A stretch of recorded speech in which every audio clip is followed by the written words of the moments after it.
put a smile on your face when you're moving from place to place. Good morning, good morning, morning, good morning, morning. Good morning, viewers, and welcome back to the Tobago Updates morning show, coming to you here live from the Port Mall in Scarborough, Tobago. We just at about 7:32 a.m. This morning, and joining us on set, we have Rohdill Kirk, Superintendent of the Trinidad and Tobago Police Service, and we're speaking about updates from the T.T.P.S, and we're also speaking to this morning about protecting our children. Good morning to you and welcome. Good morning, Julian. Good morning to your viewers and listeners. All right. So we're going to start off in terms of your updates. People are at a point where they're beginning to get very concerned, again, in relation to, you're hearing about a number of incidents happening across the country, in fact, but more specifically in Tobago, where you always hear the person who has lived here long enough or is old enough would tell you there was a time when Tobago didn't even have to worry about things like that. So we want to get a general sense from you, updates in relation to the progress we're treating with some of these outstanding matters. Well, what I want the public to know, the police are working relentlessly to bring all these issues, to a point where, the concerns and the fear of crime is being minimized. I know you are making reference to the latest incidents where a person was killed. It's always saddens me when situations like that occur. I want to take this opportunity to extend my deepest and sincerest condolences to the family of the deceased. However, what the information the police has is that around 9 p.m. on Saturday, there was an altercation between two individuals. It resulted in one of them being stabbed with a sharp object. She was conveyed to the Scarborough General Hospital, where she later succumbed to her injuries. A female suspect is now in police custody, and the police are working assiduously to, get all the details as to the circumstances surrounding this matter. I know the public has some concerns, but rest assured, the police is doing all that we can in order to bring these matters, to a close. But you know what tends to happen? This is probably ninth or 10th murder for the year. What can you say in relation to speaking to even the ones that have existed before in 2023 and being able to make progress in such a manner to put the families at ease, so to speak, and to attempt to bring some kind of closure to these matters? And to reassure the public that indeed it's not that we have persons on the loose out there continuing to wreak havoc on the society. The thing about it, a murder investigation is a very intricate investigation. It involves a lot of things that the officers needs to do, and you have to get it right the first time. As we will say, I am asking the public really to be patient with us, because we don't want to give away accuracy for speed.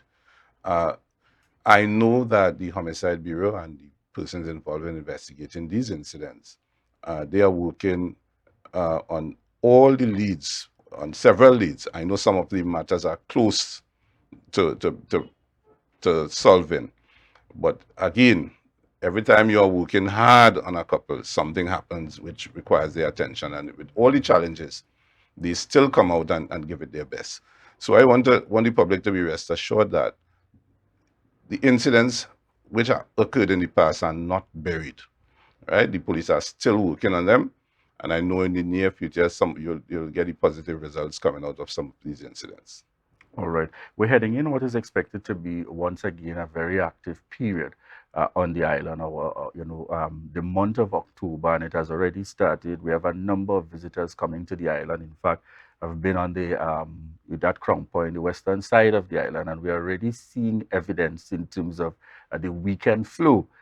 Family and friends and persons visiting for what is the heightened activity in Tobago. What can you say to us in terms of that line of preparation? Well, what we have done so far is reach out to the stakeholders involved, the promoters, the organizers of some of these events. And we are in dialogue to come up with the best way in how to treat with it to ensure that persons attending are safe. Those meetings continue as we speak. I know the carnival is coming up as well. And usually what we have already done as a proactive measure, we reached out to our counterparts in Trinidad for additional support. It happens last year where we had one of the safest carnival on the island for the October period. And it continues that we will source our resources from Trinidad to augment our present resources in Tobago to treat with all those issues. We also have the Blue Food event coming up, and you know that is well attended. Yes, we have noticed the trend with the persons coming on the island, and it is our mandate to keep every space safe within the island. So, as a proactive measure, we reach out to our counterparts who will be here throughout for the next coming weeks. You will see the difference in terms of police presence on the roadway. All right. In terms of policing, one of the things we've noted as a population with concern, you know, policing should not just be about that kind of aggressive approach. And sometimes we face that challenge on the island. How can the T.T.P.S treat with something like this? And I make the direct reference to when there might be additional forces or support brought across to Tobago for these events, probably not accustomed functioning in the Tobago space, and the approach to policing. Sometimes we can easily make the distinction with somebody who has never operated in the Tobago space. Very harsh, very rash. How, you know, is that intentional, or is it a case that those are some exceptions in the mix which the T.T.P.S are working on? I'm talking about basic. You have a major event happening in an area, there's some change in traffic restrictions, and a man that tells you this way versus the man that is shouting at you as if you should know that these are some of the changes that is in place coming from, again, representing the Trinidad and Tobago Police Service. Well, to answer your question, I know sometimes incidents like these occurred, but you know, we are all human beings, and some of us have different personalities. We are all trained in a particular way, and sometimes it's just the way the message gets over. But it's nothing intentional in terms of bringing people to intimidate the members of the public. No. You see, safety on the island is of paramount importance. And there are sometimes, you know, that level of interaction doesn't go the way in which it's supposed to be. And I must apologize for that because, you know, sometimes, as I say, personality issues involved that some people treat with issues differently from others. But it's not something, it's not the norm, it's not the order of the day. We try to actually have that level of interaction where the public could feel comfortable relating to us. And, you know, sometimes, as I say, it goes left, but, you know, rest assured that that is not the order of the day. You know, we will continue to interact and communicate because the public is one of our greatest stakeholders. Those are the persons who we serve. So, you know, we have to be guided by our, you know, training and so on. Sometimes there will be few that will go, but, you know, I just want to apologize for that. But at the same time, we always exercise our duties with the highest level of professionalism. All right. We've just seen the start of just about a month in terms of the new school term. Recommendations on the outside, there are reminders rather to our responsibility as parents and guardians and those who have a you know, overall charge, you know, with a child as part of your responsibility. Right. Again, and this is why I'm here really. The Children Act, Chapter 4601 would have outlined certain offenses, certain responsibilities that persons in authority, such as guardians, parents, and so on, are supposed to follow. Now, we have noticed that in the recent past, there has been some incidents occurred against children. We have children drowned in, we have children being burned. Not blaming anybody directly. Accidents do happen. But when you're dealing with minor children, especially those of tender age, we are asking parents to be more vigilant in terms of how the level of care they exercise towards the children. We are also asking, in terms of the carnival and so on coming up, for parents not to leave minor children in the care of other minor children. Make sure you have a responsible adult that could take care of your child while you are absent from home. Because if it is that something goes wrong, the law would take its course in terms of holding you accountable for whatever harm is brought against the children if they are left unattended or left not in the care of somebody who is capable of effecting that level of care. So in asking, I am asking, reaching out to the public so that parents could, take up their responsibility and try to, as far as possible, let us not see any incidents occurring against children on the island. I want to push you to elaborate a little further because some people may hear in the care of a responsible someone, and I may think to myself, right, my eldest child is 15, very, very mature, and so on, and I know no matter what. Give us some sense of guidance there in terms of the actual age, so persons understand the implications by way of the law.